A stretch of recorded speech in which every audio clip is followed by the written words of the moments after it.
సరే మొత్తం ఎంత బాకీ పడ్డాడుకు రైతు బంధు ఎంత బాకీ పడ్డాడు 29,358 కోట్లు. ఇవి మనం గట్టిగా రైతులకు వివరించాలి. మీరందరూ రైతు బంధులో జరిగిన అన్యాయాన్ని అందరికీ వివరించాలి. అట్లనే బోనస్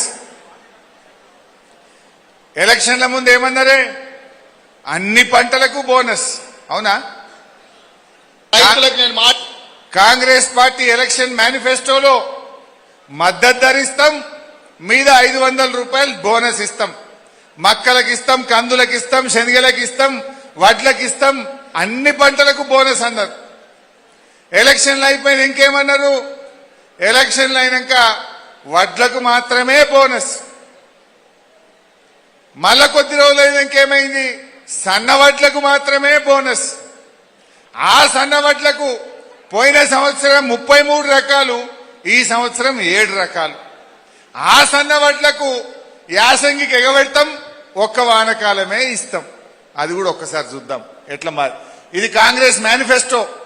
అగో వడ్లకు మద్దతు ధర కంటే బోనస్, మక్కలకి ఇస్తాం, కందులకు ఇస్తాం, సోయాబీన్కి ఇస్తాం, పత్తికి ఇస్తాం, జొన్నలకు ఇస్తామని అది మేనిఫెస్టోలో చెప్పినటువంటి మాట. మరి ఎలక్షన్ల ముందు ఏమన్నాడో చూద్దాం, ఎలక్షన్ తర్వాత ఏమన్నాడో చూద్దాం.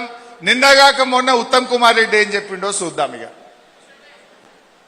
నేను మాటిస్తున్నా, ఎంతైనా ఊరి పండించుకోండి,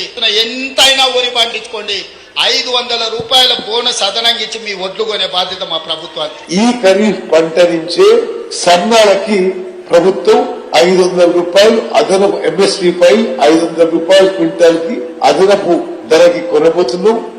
రైతులు పండించే సన్నధాన్యానికి రాష్ట్ర ప్రభుత్వం చెల్లించే బోనస్ 7 రకాల సన్నాలకు ఇవ్వాలని ఈ రోజు మంత్రుల సమావేశం నిర్ణయం తీసుకుంది.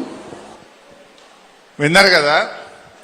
కాంగ్రెస్ మేనిఫెస్టోలోనేమో అన్ని పంటలకు మద్దతు ధర కంటే 500 ఎక్కువ ఇస్తాం. ఎలక్షన్ల ముందేమో ఎన్ని వడ్లు పండించినా అన్ని రకాల వడ్లకు బోనస్ అన్నారు. గెలిచి కుర్చీ మీద కూర్చోగానే సన్నాలకే బోనస్ అన్నారు. ఒక ఏడాది కలిసే వరకే వానకాలమే ఇస్తాం, యాసంగికి ఎగబెడతామన్నారు. ఇప్పుడు నిన్నేం చెప్పిండు? మొన్ననే 18 జూన్ మొన్నేమంటాడు? ఆ సన్నాలకు కూడా 33 రకాలు కాదు 7 రకాల సన్నాలకే ఇస్తాం. ఆ 7 రకాలు ఎట్లా అంటే అవి 150 రోజుల పంట, నెల రోజులు ఎక్కువ ఉంటుంది, దానికి తెగులు ఎక్కువ, దిగుబడి తక్కువ, పెట్టుబడి ఎక్కువ. అంటే అది ఎవడు పెట్టేది లేదు, నువ్వు బోనస్ ఇచ్చేది లేదు. అంటే బోనస్ బోగస్ అయిపోయింది. అంటే ఓట్లప్పుడేమో రైతు డిక్లరేషన్, ఎన్నికల ముందు రైతు డిక్లరేషన్, ఎన్నికలు అయిపోయిన తర్వాత రైతులకు ఆంక్షలు పెట్టే ప్రభుత్వం ఇవాళ ఈ కాంగ్రెస్ ప్రభుత్వం. మాటల్లోనేమో రైతు సంక్షేమం, నిజంగా చేతలకు వచ్చేసరికి, పైసలు ఇచ్చే వచ్చేసరికి అన్ని వ్యతిరేకమే. ఈ రకంగా బోనస్ ను మోసం చేసింది. ఇప్పుడు ఇంకొక డేంజరస్ మాట మీరు ఎందరు గమనించిండ్రో నాకు తెలియదు, మీరు ప్రజల్లోకి తీసుకుపోవాలి. ప్యాడీ ప్రొక్యూర్మెంట్ వచ్చే సంవత్సరం నుంచి ఏం జరగబోతుందో మొన్న కేబినెట్ మీటింగ్ పెట్టి చెప్పిండ్రు. కేంద్ర ప్రభుత్వం ఏం కొనమంటే గదే కొంటాం, ఎంత కొనమంటే గంతే కొంటాం, ఇక ఇప్పటి నుంచి మేము చేతులు ఎత్తేస్తున్నాము అన్నాడు.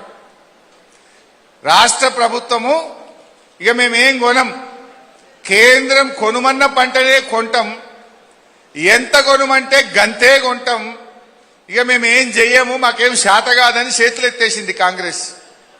అంటే ఇప్పుడు ఈ వానకాలం ఏం జరుగుతుంది? కేంద్ర ప్రభుత్వం